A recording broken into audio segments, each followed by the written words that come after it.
What's going on, guys? Today is day number 87? 87, holy cow. So today is day number 87, and I have just got into pickup, and I am going to head downtown for the 5K. And I'm a little nervous, I'm not gonna lie. I'm actually pretty nervous. I don't know why, because this is literally just running, but something about pushing myself a little harder than I normally would has got me a little bit nervous. You know, I'm a kind of afraid where I'm going to turn out. Yeah, it's just a weird deal. Who would have thought that my competitiveness would drive me to think that a 5K was going to kill me? I don't know, but it's got me pretty worked up right now. But I'm gonna give her all. I'm gonna give her all the way, full send. In my little brother's words, no half sends. So here's something for you guys. Something interesting that I included. I don't know if I'm going to be like a regular 5K runner, but one thing that I included on the back of my number card was a quote from David Goggins. And this is it right here. Here, let me see if I can get this. Oh, dang it. The mind is the most powerful thing in the world. The mind has capabilities that are so unknown, and being able to tap into that is on the other side of suffering. That's David Goggins right there. And for whatever reason, I was reading quotes last night, and that one stuck out to me the most. And I think it stuck out to me the most because when I ran my trial 5K on Sunday, I was like, God, I am tired. I don't want to push through this. And you know, I think that allows you to slow down a little bit. You defeat yourself in your own mind, and then it shows when you run a race. So I'm gonna push myself pretty dang hard on this one. I mean, I know it's nothing like a 100-miler or anything like that, but it's a 5K and it's the end of it. And I think that's what I got to convince myself of the most. I think it'll suck in the moment. I think my legs are going to hurt, my lungs are going to burn, but I think I just got to push through that mental pain, and just do well on this thing. Like I said, I'm going to give her all the way, and we're going to do this thing. So I'll shoot another video once I get closer to downtown, and you know, kind of what the start line looks like and how many people are there. But yeah, we're gonna go for it. We're gonna run this thing. So I'll check back in with you guys in just a little bit. Actually, I think I've got it broken down why I'm a little scared, and I think it has to do with coming out of my comfort zone and pushing myself, doing something that I've never done before, pushing myself extremely hard doing that as well. I think that's what's got me afraid. I think I'm afraid to push myself that hard because it's not comfortable to me. I think I'm afraid of, if I did push myself to that extreme, I don't know what the outcome's going to be. So I think I'm kind of afraid of the unknown a little bit right now, which is a crazy thing to be afraid of, but it is. So that was just my little thought while I'm driving here. And also it's just running, so I don't really know what I'm that afraid of, but you know. What's going on, guys? So just parked a little ways away, and I'm gonna run in, get a warm-up run, and then get this race on. So let's get it. I'm frightened.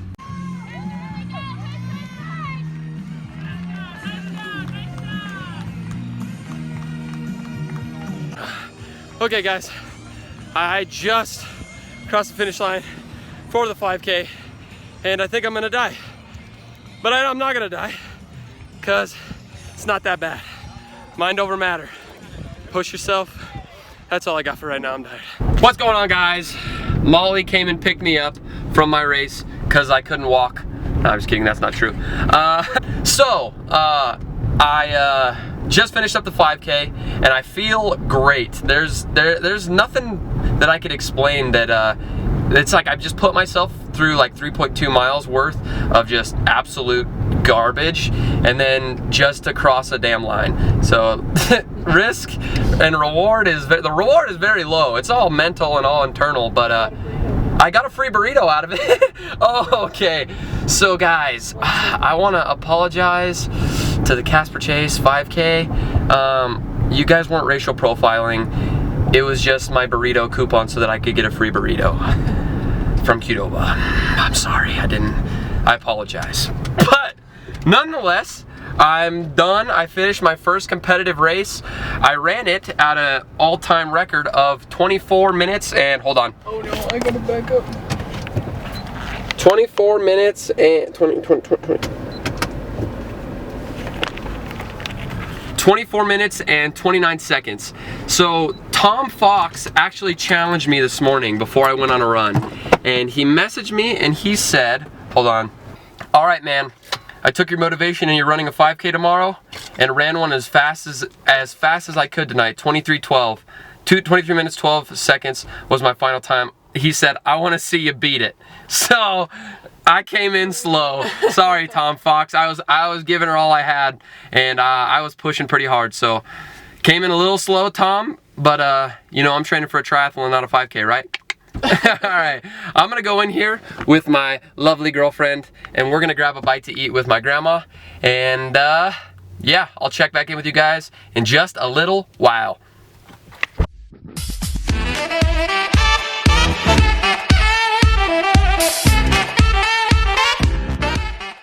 What's going on, guys? So I am officially done.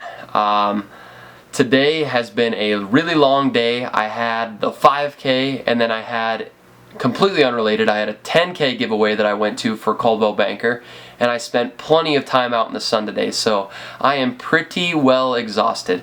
But on the topic of the 5K, Mr. Stephen Fretlin, I did see your message just now on Facebook, but I'm making my video, so here are the results. So the results are just now in.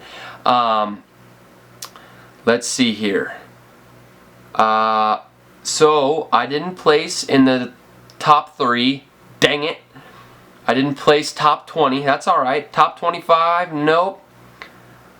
Top 30. No, not quite. So I placed 37th overall. I placed 37th overall with a time of 24 minutes 43 seconds. Let's see, where the heck? So full disclosure, so the 5K was kind of interesting. You know, it's actually pretty rewarding to run and then experience afterwards. So I was running, and I started towards the back of the pack a little ways. When the gun went off, I guess it wasn't really a gun; it was a gun. But when the gun went off, I was quite a ways back away from the head of the pack. So I didn't get to start running with everybody else. But I mean, it's not that big of a deal. This was just a training day. It was just 5K is all it was. So I started running, and I started running with this kid named Cordell Picerno, and I actually went to high school with him, and he's actually stationed in the Army in Seattle, Washington, and he just came down here on leave, and he said he was gonna run this 5K. So much respect to you, Cordell. He was running with me for a little while. He kept up with me for a little while, and then I think the elevation was getting to him, so I scampered on away from him. But there were these 2 high school aged girls, I think around sophomore age. They were definitely track runners, but they were running behind me pretty much, I don't know, up until about halfway on the race, or maybe a little over halfway. And we kept doing this thing where I would pass them, then they would pass me, and then I would pass them, and so on and so forth. And so there was a point where they pulled out ahead of me, and they got, I thought, if I can keep them just close enough to me, I could probably pass them within the last 400 meters, because that's when I can really dig deep and give it everything I got in the last 800, 400 meters. I can really excel there. But they got just far enough ahead of me that I couldn't catch them again. But one thing that I actually really enjoyed is completely different than running by yourself, or running with Jackson for that matter. I didn't really experience any pain. I was running, so I started off, I thought I needed to start off a little conservative. And I started off at let me check.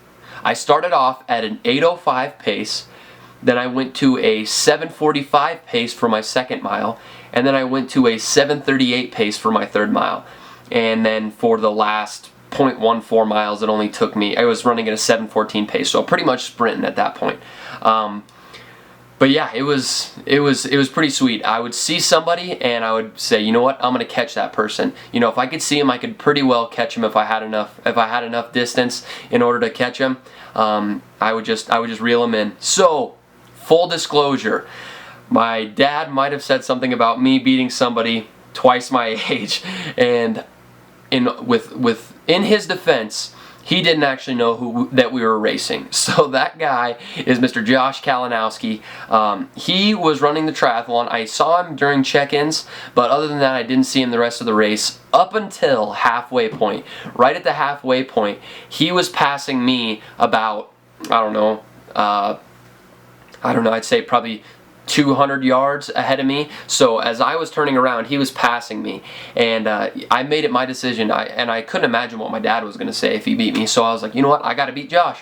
So I made it the decision that I was going to catch him no matter what. So he's a fit guy, pretty good shape. So I start running after him, and I finally caught up to him. He had to stop and grab some water that some folks were handing out. So he stopped and grabbed some water, and I said, Mr. Kalinowski, you got to get going. And I just kept running. So sorry, Josh, you didn't know that we were racing, but we were. But so from now on, we're racing everywhere that we go. So that's what my dad was referring to. I beat Mr. Josh Kalinowski in a 5K. I want it to be known. So basically all I got for you guys. Hold on. Let me make sure that's all I got for you. The thing that I wanted to include is this quote. And I know that I read that at the beginning. Hold on. Get it to balance. I know that I read that at the beginning right before my race, but it truly is. It has a lot of truth to it. You know, I convinced myself about half a mile. There was a couple guys that I still needed to pass before the finish line, or that I convinced myself that I needed to pass. And the mind is so capable, but you really have to push yourself. You have to push yourself so hard. And the way that I convinced myself of pushing myself a little bit harder, harder than I have in a long time, was me just convincing myself, you know what, this isn't going to kill you. You aren't going to die after this, I promise. I'm in good enough shape that I'm not going to die after 5K. There are some people that might, but I was not going to die after this 5K. I was convinced that there was nothing that I could push myself to at that point that I was going to cause any physical harm to myself. I might be a little sore the next day, or my lungs might burn a little bit after, but I just had to convince myself that I was going to do it, and I did, and I pushed hard, and I sprinted those last, I don't know, probably 400 meters, and I gave it everything that I had, and even to the point where I went back to my ugly running form, and I'm just running flat-footed, just slapping them down on the concrete, and it looked so horrible, but that was literally all I could give. And I pushed it up until I redlined. I've never experienced like a full redlining before, but that's the closest I could say that I experienced. But the entire time I just kept thinking about old David Goggins and his 40% rule. And I honestly don't think that I even came close to pushing my mind to 100% it was capable of. I think I pushed myself to where I think my mind was. I honestly think I had a little bit left in the tank. Regardless of how tired I think I was or how much I think I pushed myself, I still think there was some left in the tank that I could have pushed myself. And I think that's just something that I'm gonna have to learn to embrace, and something that I'm gonna have to learn to deal with, and just push myself even harder than I think I can. I thought I was there, but I don't think I was quite there yet. So. Also, getting beat by 2 high school girls is a little humbling as well. So, there's just, I don't even know what to say. I'm mumbling at this point, and I'm just repeating myself, but it was a great experience. I think everybody should compete and get out there and push yourself and be your best you. Yeah, that's pretty much all I got for you guys. We'll catch you later. Okay, important update. I'm going to include this somewhere before the ending. So, it turns out that overall, in the entire race, I placed 37th. This is a known fact. We've known this. But upon further inspection, I noticed that they had me marked down as a female. So, all you ladies that are talking about equal rights, here's your equal rights. I'm competing as a female now. So, in the 5K ladies age group, results from 20 to 29, I took first. I beat the second place woman by 5 minutes. That's funny. No, but in all reality, in my age group, in the 5K men age group, 20 to 29, I took second place. So if you compare my time and put it in my age group, for men, I took second place, where the first place runner, Lawson Sims, it only took him 17 minutes and 25 seconds, so he smoked my ass. But I took second there, so not bad overall. Not bad for my age group. I think for the guys that are like age 1 through 16 and 17 through 19, I placed pretty far down the line. Actually, not too bad. I would have placed like 8th.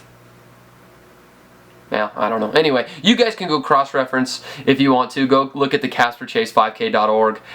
They have all the results on there. I placed 37th overall, second in my age group. Not bad. There you go.